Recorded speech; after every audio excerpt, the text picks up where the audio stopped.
Hello friends, আপনারা সবাই কেমন আছেন? আশা করি আপনারা সবাই অনেক ভালো আছেন। এই তো সকালে আমার ছেলেকে আজকে ডিম সিদ্ধ করতে ভুলে গিয়েছিলাম, তাই ওকে একটা ডিম পোচ বানিয়ে দিয়েছি। আর এখানে রান্না করছি কাঁঠালের বিচি দিয়ে ডিম দিয়ে। তারপরে একটু বাইরে বেরিয়েছি। অনেক 3 দিন তো একটানা বৃষ্টি হয়েছিল, তো বৃষ্টিতে অনেক জায়গায় জল হয়ে গিয়েছে, ফ্লাড হয়েছে। তো একটু বাইরে বেরিয়েছিলাম দেখার জন্য। এই যে রাস্তার পাশে অনেক জল, অনেক মানুষের বাড়ি ঘর সব কিছুর মধ্যে, উঠোনের মধ্যে জল আর জল। এই যে আমরা যে রাস্তা দিয়ে যাচ্ছি, তো ওই রাস্তাতে জল ছিল। দেখতে পাচ্ছেন আপনারা যে রাস্তার পুরা সমান সমান জল আছে।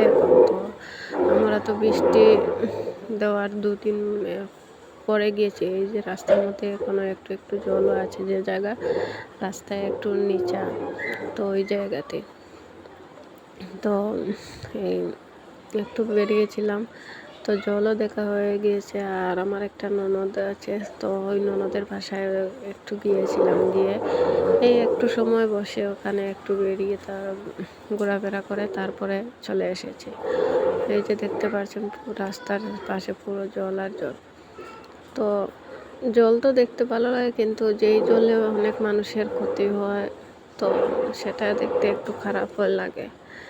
আর এই যে সূর্যটা পুরো আমাদের সামনে, অনেক সুন্দর লাগছে সূর্যটা। আর এই যে রাস্তা দিয়ে যাচ্ছি, রাস্তার মধ্যেও জল। তো জানি না ভিডিওর মধ্যে তেমন বোঝা যাচ্ছে কিনা, কিন্তু এই যে পুরো মাঠটা জলে ভর্তি।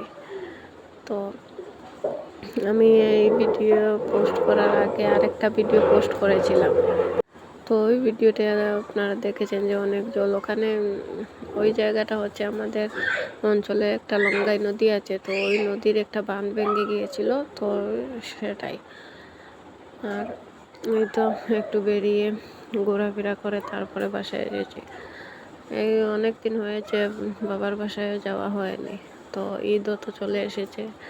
আমি যখন এই ভিডিওটা পোস্ট করবো ঈদের 3-4 দিন আগেই, 2 দিন আগে সম্ভবত ঈদ তো সোমবারে, তো আমি ভিডিওটা শুক্রবার বা শনিবারে পোস্ট করব।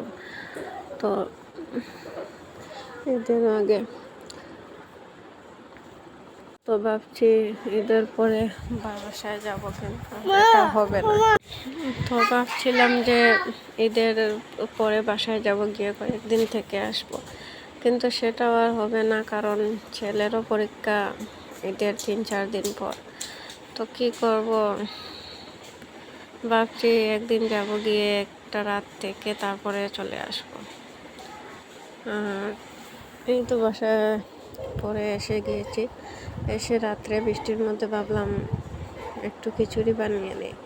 তো এখানে খিচুড়ি আর এই বড়া, ডালের বড়া বানিয়েছি। আর এখানে কিছু মাছও ভেজে নিয়েছি। খিচুড়ির সাথে যারা খাবে তো খাবে, যারা খাবে না, খিচুড়ি খাবে না, ভাত খাবে। তো এখানে শিম, ঝিঙ্গে সব কিছু মিলিয়ে রান্না করছি। আর এখানে আলু ভাজি করছি। তো এটা হচ্ছে কাঁঠাল ভেঙে রাখা হয়েছিল। এটা হচ্ছে আমাদের যে দোকানে কাজ চলছে, তো ওই দোকানের মধ্যে এই যে একটা সাপ ইটের মধ্যে ঢুকে বসেছে। আমার তো সাপ দেখতে অনেক ভয় লাগে। এই যে বাসায় থেকে বেরিয়েছিলাম যে জল দেখতে, ওখানে রাস্তার মধ্যে একটা পুরো সবুজ রঙের একটা সাপ। আমি তো জীবনেও এই সাপ কখনো দেখিনি আগে। তো এটা হচ্ছে দোকানের একটা ভিডিও, এই কাজ চলছে আর এই যে ইটের মধ্যে একটা সাপ বসে আছে। তো সাপ তো সবারই ভয় লাগে, আমার তো অনেক ভয় লাগে। আপনাদের যদি আমার ভিডিওগুলো ভালো লাগে তো প্লিজ সাবস্ক্রাইব করবেন, আমার পাশে থাকবেন। আর এই যে মাঠে কাজ চলছে, এই যে ধানের বীজ ফেলা হবে, তো ওই কাজগুলোই চলছে। আমি তো কখনো দেখিনি, এই প্রথম আমার দেখা, কারণ আমাদের তো ওখানে হয় না তোমার। এটা পরের দিনের ভিডিও। আর এই যে পরের দিন এখানে রান্না করছি খাসির মাংস, আলু দিয়ে পাতলা করে ঝোল বানাবো। আর সঙ্গে কিছু মাছও ভেজে রেখেছি, রান্না করবো এই পলাশের বিচি দিয়ে।